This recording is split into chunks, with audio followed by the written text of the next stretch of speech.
Okay, so welcome to my regular weekly marriageability class.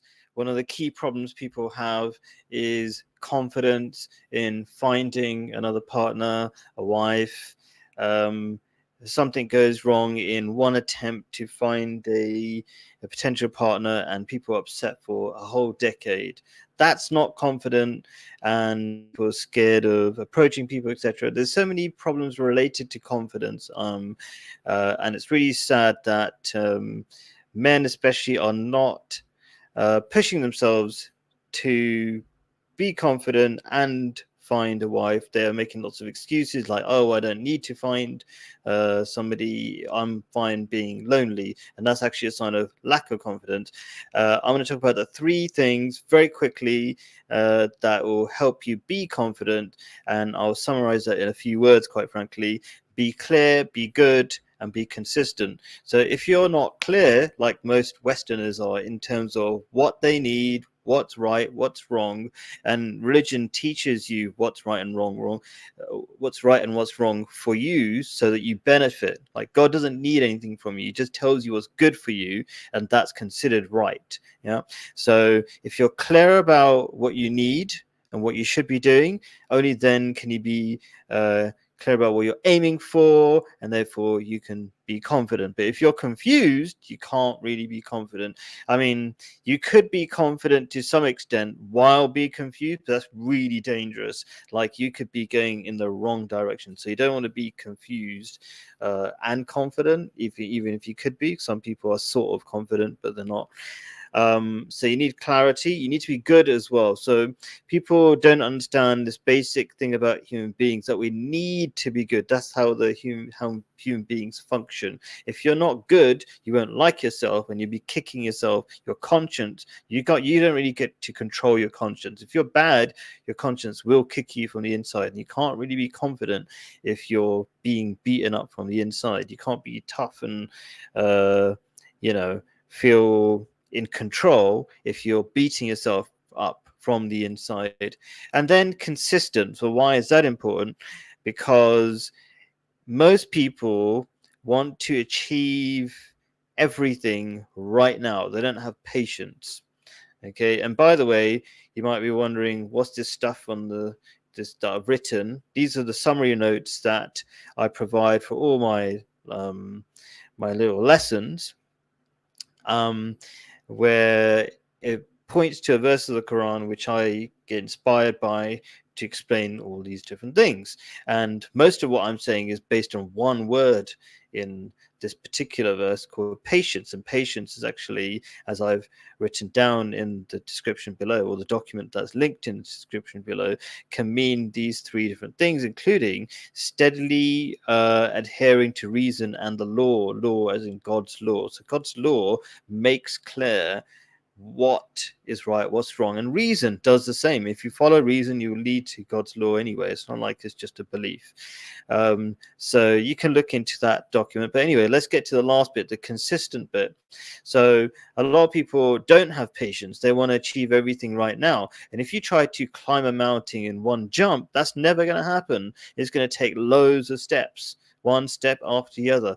And if you have that consistency, that patience, doing something every day, you'll find impossible things really easy.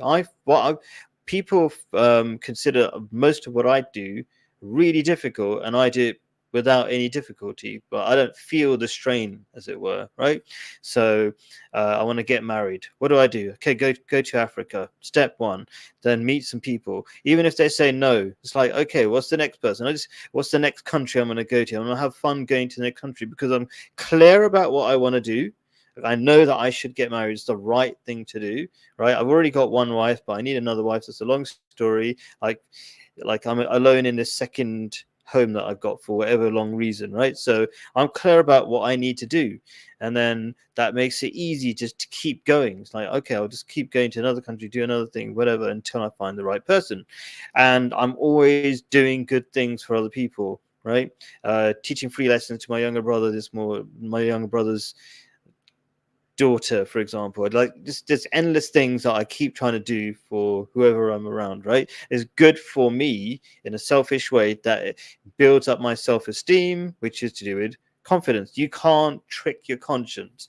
And then I'm just consistent. I just keep doing things every day. I make apps. I do lots of cool things that people find really kind of impossible to do. It's like I made an app recently that uses artificial intelligence to work out everything you want to do on that app, so it perfects your drawings and does so many other things that don't exist, that I haven't seen in any other app. And I'm just an ordinary person, but all I do is work every day, keep improving my app, and then impossible things become possible, right? Just like in the thumbnail, which is kind of the idea. People keep thinking, oh, it's so difficult to find a wife. It's so difficult to do this. I'm so sad. I'm always talking to people like, you know, a friend of mine from London whose son had a breakup like 10 years ago, literally, I think, and he's still sad about it, you know, and he doesn't know how to move forward. And it's because he doesn't have the clarity that he must get married. Okay. He doesn't have the clarity that he has to be good consistently. I don't know how good he is, but I don't get the sense that anybody who's consistently good, I don't think they have that this weakness within. Like I get the impression, like many other people, this guy who I'm trying to help, which is the son of one of my friends from London, he keeps to himself, as far as I know. You can't be a good person if you're just keeping to yourself. You be in the world and help people all the time. Okay. And then to be consistent, don't say, oh, I can't do this, I can't do that. Like, okay, I can't chat up a woman. Okay, what do I need to chat up a woman? It's not that hard if you break it down. You need to get into social situations.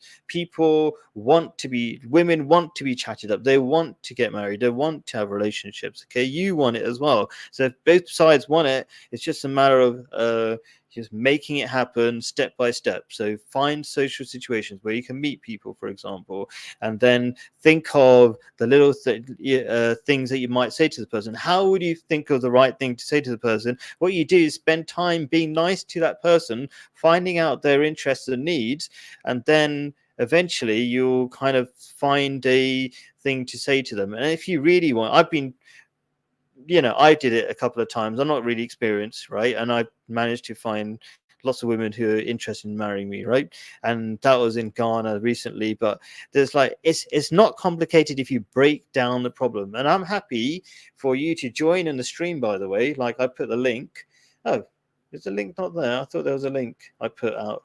Let me post it again, maybe. I put I'm happy to coach people. Oh, that's the wrong link. To help people in their individual situations, and find out the right chat up lines or whatever it is, whatever it takes to get you a wife. I want to help you. I don't really need to do this, by the way. This is my good deed, for example, right? Like I've got so many other things I could be doing, but this is what I do, right? So anyway, it's a very short. It's quite hard to talk to myself. Normally I have Claire, but she's not available today. Always appreciate her kind of her appearances on these videos. And I think when Claire's on, some other people join in. But it's also my fault. I was very late. Got myself caught up in a few other things with friends and things. So yeah, anyway, that's the summary. Maybe you find if you couldn't join in the live stream, do make comments offline, on the non-live comments, and I'll try to answer your questions about finding confidence. I really do think there is a massive problem in confidence at the moment, and I think the lack, especially with men who are not applying their masculinity, I think that's one of the key reasons why there's a massive decline in testosterone levels. If you don't use it, you lose it. And most people are trying to figure out what is it that's causing testosterone levels to drop so much? Well, it's just like any other muscle, in my opinion. Like even the brain, if you don't use your brain when you're retired, you're far more likely to get Alzheimer's disease, because your brain just stops working. You're not applying yourself. You're just just be watching dramas, but that's not really applying yourself. So people who live the longest are like always like struggling. They're figuring things out. They're doing their own DIY even when they're 90 years old and things like that, right? So I've studied these the areas where there are the most centennials. That means people over 100 years old. Okay, they're called blue zones if you want to check it out yourself. And these people don't just stop doing things. They're very active. They're very social. They're when they say active, they don't go to the gym, but they're fixing things around their houses. They're not just giving up on life, right? So it's the same applies with physical muscles, and the same, I think, in my opinion, applies to testosterone levels. If you're not masculine, okay, if you're not employing that thing that you're created to do, to be a man, and you're not even sure what a man's duty is, that part of you is going to wither away and stop working. And what do you need to be masculine for if you're not going to use your testosterone? It's redundant, right? So if you're not going to try to have children, if you're not going to find the right woman and chat up the right woman, because that's a man's job to find, women are not going to come to you. Well, they can, but they're still going to be shy. Like women have come to me, they go, oh, I love you, I like you, whatever, but in a really shy way. It's a man's job to take over and make things happen. So anyway, that's as much as I can explain in this, I suppose. I suppose I could, now I'm kind of closing up. I could read this verse of Quran. This is my summarized, or a lot of translations are very formal of the Quran, but this is my sort of relaxed short version. It says, you will feel like a loser unless you believe, do good deeds, spread the truth, and are patient. And patient, as I explained, well, roughly explained, means all these different things. So in Arabic, one word can mean a lot of things, but not anything, but a lot of things, right? It's very precise, but expressive language. And it talks about following the law and not getting upset or emotional and things like that. These are the kind of meanings of patience. And so the meaning of patience, sabr, tells you how to be patient. Okay. So you got to do good deeds, you got to believe, and I suppose that's I left out probably the most important thing to be confident, and that is believing in God. Okay, so and a lot of psychologists will tell you the same thing, that without God there's no purpose, and then without purpose you can't really do anything. That's just how human beings are made. Nietzsche said, if you got a why, you can get through anyhow. And Viktor Frankl, another psychologist, explained that you can't really have a why, a reason for doing anything without God, because everything doesn't make sense. Nothing makes sense without God. There's no point. If there's no God, then all your good actions are kind of pointless, because you'll be dead. We'll all be stardust soon enough, right? And that's how atheists feel. This is my common experience of people who are atheists. They don't feel, even though they like to say lovely stuff about themselves, that yes, we can find our own purpose, we can make up our own purpose. Logically, it doesn't make any sense, because there is no purpose if it's all random. And practically, from what I've seen of increasingly amongst kids who I speak to, who are brought up in this very atheistic mindset, they don't really see the point of anything. They're not as motivated, you know. But when you believe in God and you believe you've got responsibilities, inert responsibilities given you by God, then you feel motivated. Men used to feel more motivated to serve their family, have kids, and all these other important things. Anyway, thank you for listening, all three of you, and anybody else who's watching. Oh, I've got a friend here. I was about to go, but hey, are you referring to a particular biblical verse, 42:6, Isaiah 42:6? Oh yes, it's so that the people of Israel. Well, hi, Colin. My name's Ralph. We were meant to stream a year or so ago, but I got busy and went offline for a while. But Yeah, Isaiah 42:6 says, speaks that we are meant to be a light unto all nations. But I just jumped on book. I watch your streams once in a while, and I noticed a good one. This one's a good one. But you're absolutely right. I'm a big fan of Nietzsche. Are But you from? By the way, just to check, I think I talked to you. Oh, and I can see the Star of David. I was going to ask if you're in Israel. Is that right? I'm in Berlin right now, but yeah, but I'm from You're London. in Berlin, okay. But are you normally? Were you in Haifa? Who did I speak to recently? And who's in Haifa? And I told them to go to Haifa and to the Ahmadiyya mosque there. That Uh, wasn't you. that wasn't me, I'm afraid. No, no, no. Okay, But maybe that was in.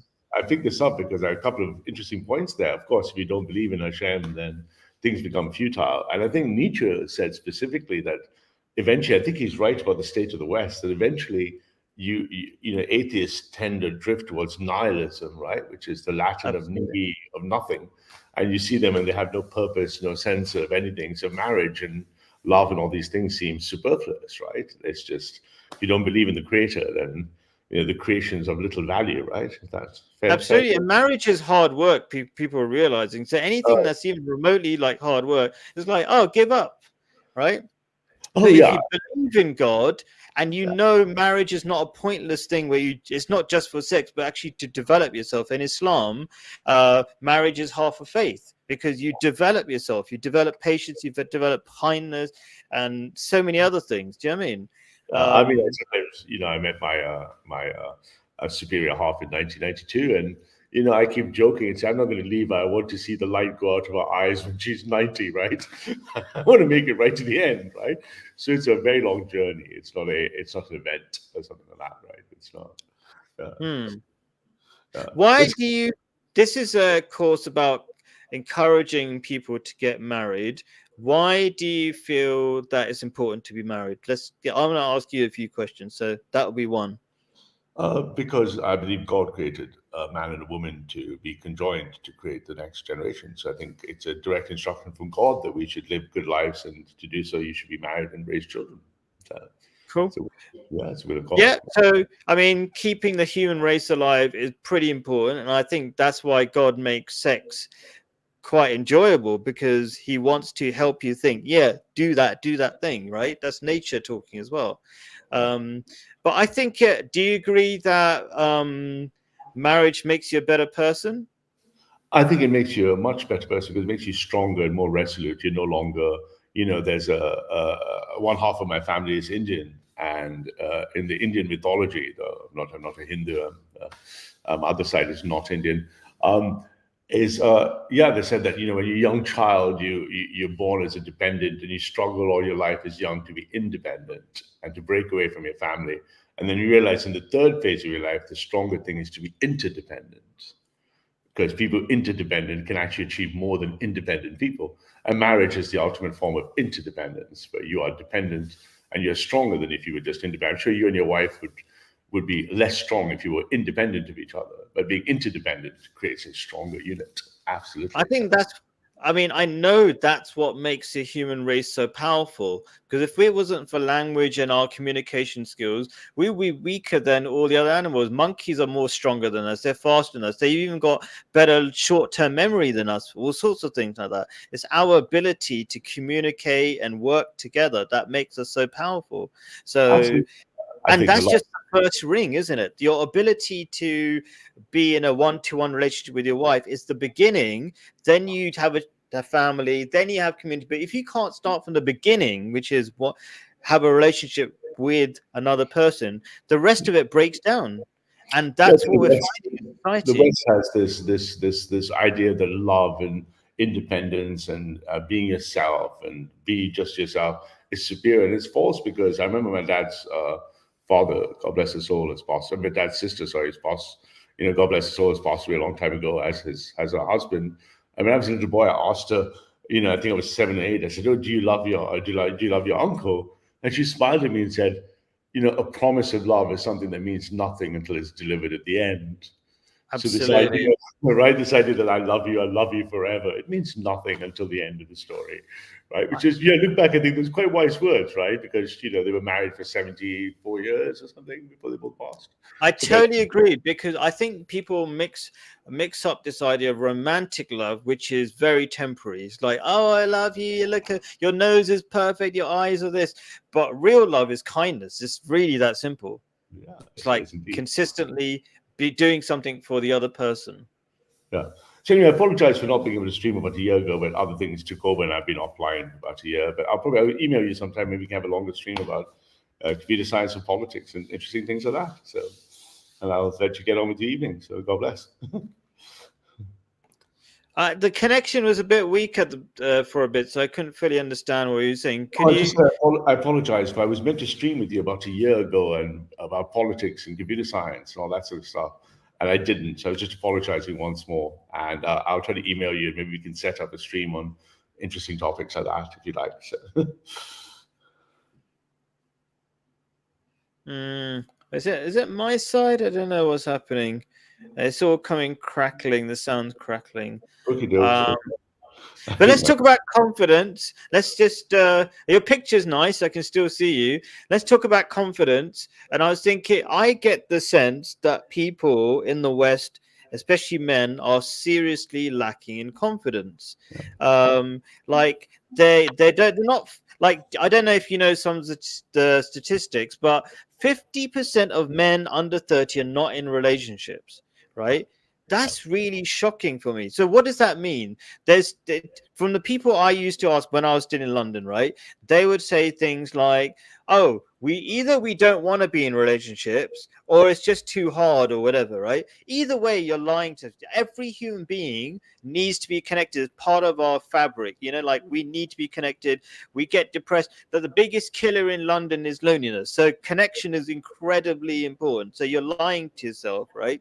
If you don't do that, right? Or you're lacking confidence because you don't know how to approach the other person, things like that. And I can understand that in our socially broken societies, people are not finding connection, but it doesn't mean you give up. So let me put it into a question. First of all, I think religious people, I think you sound religious, I'm religious. The first step, or one of the key steps to confidence, is clarity. Like if you're confused, you can't be confident. But if you're clear, this is right, this is wrong, God tells me so, at least, right? And God just tells you the stuff you need for yourself. God doesn't tell you to get married because for no reason. It's good for you. God made you, God designed you. Yeah. So you need clarity. What do you think about that to be confident? I couldn't but agree. And I speak to lots of younger men because of the nature of my work and women as well. And I think feminism has worked in creating a gender war where women are more frustrated, more sexual partners under the age of 30 before they hit the wall.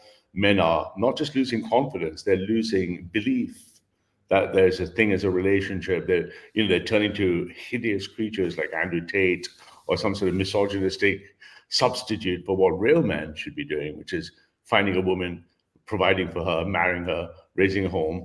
Right? That's is what they should be doing, and I think that's ultimately going to cause the West a huge cost. Right?